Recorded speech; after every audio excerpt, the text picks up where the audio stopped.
आता या ठिकाणी जे भाषण झालं, आपल्या गावचा एक लहानसा मुलगा दलपे, अतिशय उत्कृष्ट असं भाषण झालेलं आहे.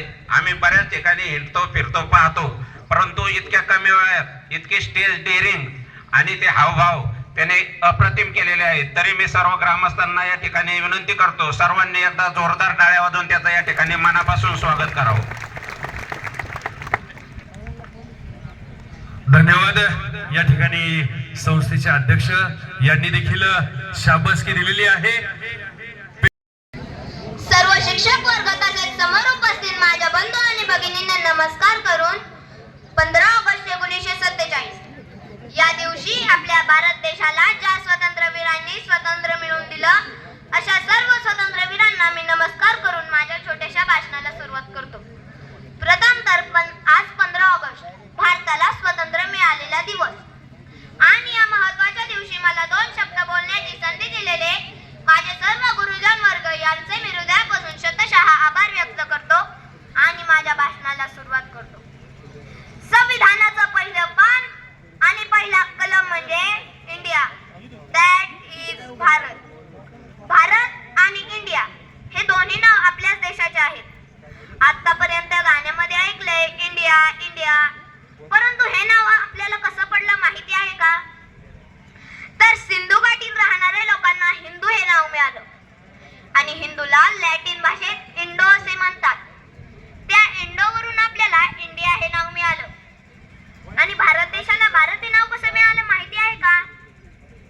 तर सिंधू घाटीत राहणाऱ्या लोकांना हिंदू हे नाव मिळालं आणि हिंदूला रावी नदीच्या काठी आर्य समाज ज्याचे नेतृत्व विश्वासमित्र करत होते, तर दुसरीकडे भारत समुदाय ज्याचे नेतृत्व राजा सुदम करत होते. या दोघांचं युद्ध झालं आणि या युद्धाला दशराज युद्ध असे म्हणतात. या युद्धामध्ये भारत समुदायाने आर्य समुदायाचा पराभव केला. तेव्हा आपल्याला भारतवर्ष हे नाव मिळालं आणि नंतर आपल्याला भारत हे नाव मिळालं. परंतु त्यानंतर भारत देशावर अनेक परकीय राजांनी राज्य केले. त्यामध्ये गुलाम, खिलजी, तुगलक, फ्रेंच, इंग्रज हे सगळे आहेत. अनेक वर्षांच्या पारतंत्र्यातून आपली भारत माता 15 ऑगस्ट 1947 रोजी स्वातंत्र्य झाली. पण हे स्वातंत्र्य सहजासहजी मिळालेले नाहीये. हे स्वातंत्र्य मिळवण्यासाठी अनेक स्वातंत्र्यवीरांनी आपल्या प्राणाचे बलिदान दिले. त्यामध्ये प्रामुख्याने भगतसिंह, राजगुरू, सुखदेव, चंद्रशेखर आझाद, राणी लक्ष्मीबाई अशा कितीतरी महावीरांनी आपल्या प्राणाचे बलिदान दिले. कितीतरी महावीरांनी हसत हसत फाशीचे फंदे गळ्याला लावून घेतले. सायमन परत जा अशी घोषणा करत लाला लजपत रायांनी इंग्रजाविरुद्ध आंदोलन उभा केलं. त्यावेळेस लाला लजपत रायांवर पोलिसांनी दंडांचा मारा केला, डोक्यामध्ये बंदुकी मारल्या. त्यावेळेस लाला लजपत राय खाली पडले. खाली पडल्यानंतर संपूर्ण रस्त्यावर त्यांचे रक्त गळत होते. त्यांना दवाखान्यात नेण्यात आले, परंतु ते वाचू शकले नाही. ही बातमी भगतसिंह यांच्या कानावर जाताच ते खूप संतापले. इंग्रज अधिकाऱ्यांचा बदला घ्यायचा ठरवून त्यांनी राजगुरू आणि सुखदेव यांना सोबत घेऊन इंग्रज अधिकाऱ्यांना गोळ्या घालून ठार केलं आणि त्यावेळेस भगतसिंह, राजगुरू आणि सुखदेव यांना फाशीची शिक्षा देण्यात आली. इन्कलाब जिंदाबाद, इन्कलाब जिंदाबाद असं म्हणत हसत हसत ते फासावर गेले. भारताच्या प्रगतीत आपल्यालाही सहभाग द्यायचा म्हणजे नृसिंह विद्यालयामध्ये मिळालेले हे ज्ञान आपल्याला आपला भारत देश पुढे नेण्यासाठी नक्कीच वापरलं पाहिजे.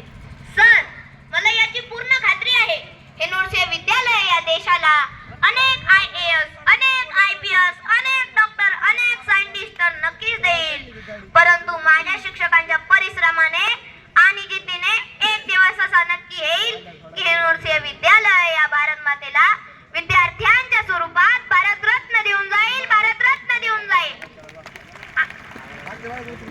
आणि सर, मला हे माहिती आहे की हे कार्य तुम्ही आम्ही असतानाही चालू राहील आणि जेव्हा तुम्ही आम्ही नसू तेव्हा देखील हे कार्य चालू राहील.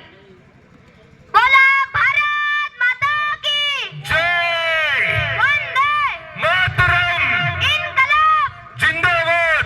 धन्यवाद. धन्यवाद दलपे, अतिशय उत्कृष्ट या भाषणासाठी. विविध कार्यकारी समितीचे चेअरमन सन्माननीय विश्वनाथ मामा कदम यांच्याकडून 100 रुपयाचं बक्षीस आलेलं आहे. राजमाता शिक्षण संस्थेचे अध्यक्ष सन्माननीय बबनरावजी घोलप साहेब यांच्याकडून 100 रुपयाचं बक्षीस आलेलं आहे. ग्रामपंचायत सदस्य ठेकेदार सुभाषजी कचरे यांच्याकडून 100 रुपयाचं बक्षीस आलेलं आहे. नगर तालुका शिवसेना तालुका अध्यक्ष सन्माननीय सोमनाथजी शिंदे यांच्याकडून 100 रुपयाचं बक्षीस आलेलं आहे. सर्व दात्यांचं मनपूर्वक आभार. आजिज भाई मुलाने यांच्याकडून 100 रुपयाचं बक्षीस आलेलं आहे. सर्व गेटमध्ये जे पालक ग्रामस्थ पदाधिकारी आहेत आपणास विनंती आहे की आपण व्यासपीठावरती येऊन स्थानापन्न व्हायचं आहे. पुढे जागा आहे.